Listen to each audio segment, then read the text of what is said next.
রাসূল বলেছেন যে আমার মিরাজ আল্লাহর সঙ্গে সরাসরি দিদার করে আসছে, সাক্ষাৎ করে আসছে। আর একজন মুমিনের মিরাজ হচ্ছে নামাজ। সুবহানাল্লাহ বলবেন না? একজন মুমিনের মিরাজ কি? বান্দা যখন হাত বাঁধে নামাজের মোতাল্লায় দাঁড়ায়, তখন ওই বান্দার সঙ্গে আল্লাহর মিরাজ হয়ে যায়। সুবহানাল্লাহ।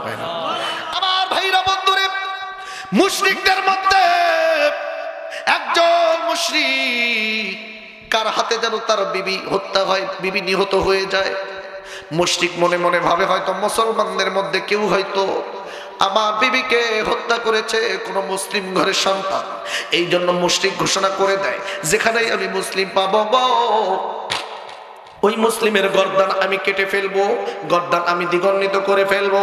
এইবার আল্লাহ নবী এই খবর, এই সংবাদটা পৌঁছানোর জন্য বেরিয়ে পড়েন। সাহাবা ইকরামের কাছে খবরটা পৌঁছানোর জন্য যখন বেরিয়ে পড়ে, যাইতে যাইতে একটা সময়, এমন সময় হয় মাগরিবের সময় হয়ে যায়, রাত হয়ে আসবে। সাহাবীদেরকে বিশ্বনবী ডাকতে বলল, সাহাবী তোমরা কেউ আর সামনের দিকে যাইও না, আজকের রাতটা এই জায়গায় তাবু গেড়ে আমরা রাতটা পার করে দেব। আল্লাহ নবী এবার তাবু গাড়লো, সবাই মিলে সেখানে রাতটা কাটানোর সিদ্ধান্ত নিল।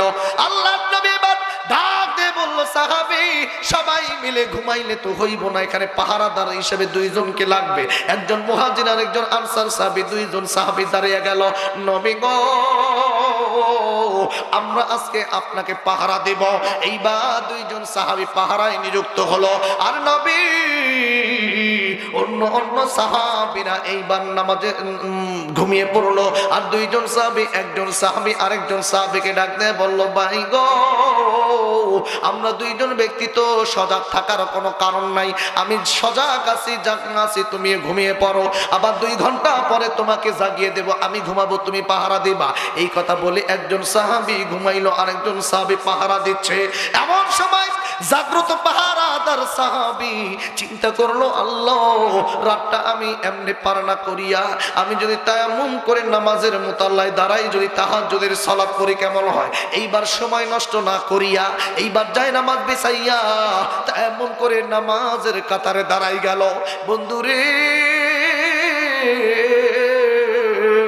নামাজের কাতারে যখন দাঁড়াইছে, সূরাগুলো যখন পড়া শুরু করছে, দূর থেকে ওই মুশরিক আর মুশরিকের সঙ্গে থাকা আরেকজন মুশরিক, দুইজন মুশরিক বেশ কিছু সময় ধরে লক্ষ্য করছে একটা মানুষের মতো হয়তো কিছু দাঁড়ায় আছে। একজন ডাক দিয়ে বলল, দেখ ওই যে মানুষ দেখা যায়। আরেকজন ডাক দিয়ে বলল, না না ওটা মানুষ না, কারণ মানুষ হলে এতক্ষণ তো একবার স্থির হয়ে লোহার মতো খাম্বার মতো দাঁড় হয়ে থাকবেন, ওটা মানুষ না। আরেকজন বলে মানুষ, দুইজন বলে, একজন বলে মানুষ, আরেকজন বলে মানুষ না। এরই মধ্যে একজন মুশরিক আরেকজন মুশরিককে ডাক দিয়ে বলল, তাহলে একটা কাজ করা যায়, তোমার কাছে তো তীর আছে, এই তীরটা দূর থেকে নিক্ষেপ করে দাও, যদি তীরের আঘাতে নড়াচড়া করবে অবশ্যই, তাহলে বোঝা যাবে লোকটা মানুষ, খাম্বা নয়। আর যদি না নড়াচড়া করে তাহলে বুঝবা লোকটা খাম্বা। এবার দূর থেকে একটা তীর মেরে দিল, তীরটা দায়রা সাহাবীর গায়ের মধ্যে, দেহের মধ্যে লাগলো, কিন্তু কোনো নড়াচড়া নাই। আল্লাহু আকবার।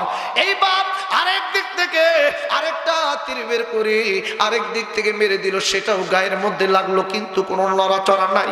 এইবার আরেক দিক থেকে আরেকটা যখন তীর মেরে দিল, আরেকটা তীর মারার সঙ্গে সঙ্গে আমার ভাইরা এইবার আল্লাহর বান্দা রুকুতে চলে গেল। যেই না রুকুতে চড়ছে, এইবার মুশরিক দুইটা ভয়ে পালায় গেল, না জানি এবার মুসলমানরা আমাদেরকে অ্যাটাক করবে, তাড়াতাড়ি চলো, চলে যাই, বিপদ এখানে।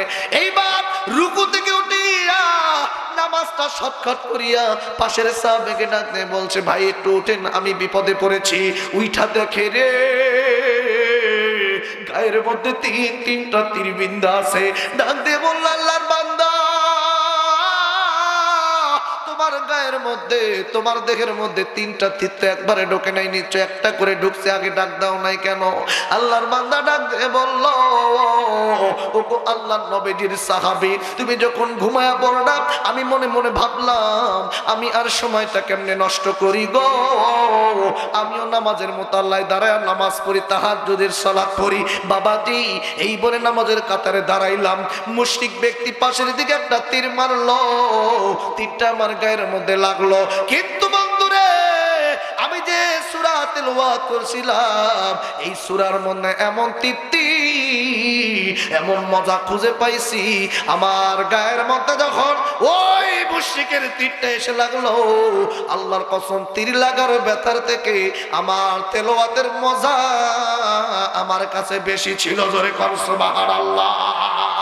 এইভাবে একটা দুইটা তিনটা তীর লাগলো। তিনটা তীর লাগার পরে আমার মাথার মধ্যে একটা চিন্তা চলে আসলো, এইভাবে তীর লাগতে লাগতে যদি জমিনে পড়ে যাই, মারা যায়, তাহলে তো তারা সর্বপ্রথম আসিয়াও আমার দয়ার নবী, মায়ের নবী, আমার দয়ার নবীর উপর আক্রমণ করবে।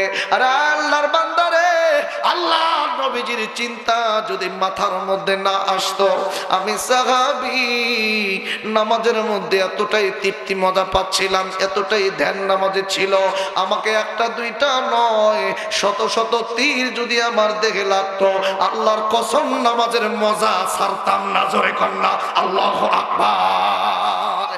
এই ছিল বাজান তাদের ইবাদত। যে কোনো ইবাদতের মধ্যে আল্লাহ সন্তুষ্ট ছিল বাজান, আল্লাহকে রাজি এবং খুশি করার উদ্দেশ্য ছিল। এই জন্য আমরা সর্বপ্রথম ইবাদত করব কাকে? সন্তুষ্ট করার জন্য। নামাজ পড়বো একমাত্র আল্লাহর জন্য। অথচ বন্ধুরি, আজকে যারা লোক দেখানো ইবাদত করে, আজকে যারা মানুষ দেখানো ইবাদত করে, তাদের ইবাদত কোনো কাজে আসবে না। আবার আমাদের সমাজে এমন কিছু ব্যক্তি আছে যারা দেখবেন আজকে হয়তো আমাদেরকে ইসলামপন্থীদেরকে বলে ধর্ম ব্যবসায়ী। কথা কয় না? ইসলামওয়ালাদেরকে, ইসলামিক দলের লোকদেরকে বলে ধর্ম ব্যবসায়ী।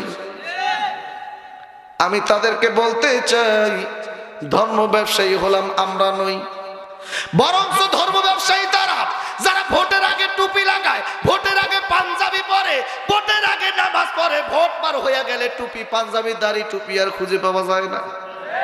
কথা বলেন না কেন? আমরা টুপি 12 মাসই পরি, ঠিক কিনা? আমরা নামাজ 12 মাসই পড়ি, আমরা তসবি টিপলেও 12 মাসই টিপি। তাহলে আমরা কেমনে ধর্ম ব্যবসায়ী হইলাম? বরঞ্চ ধর্ম ব্যবসায়ী তোমরা যারা ভোটের আগে ধর্মকে পুঁজি করে, যারা ব্যবহার করে ভোটে আসতে চাও, তারাই হলো প্রকৃতপক্ষে ধর্ম ব্যবসায়ী। কথা বলেন ঠিক কিনা?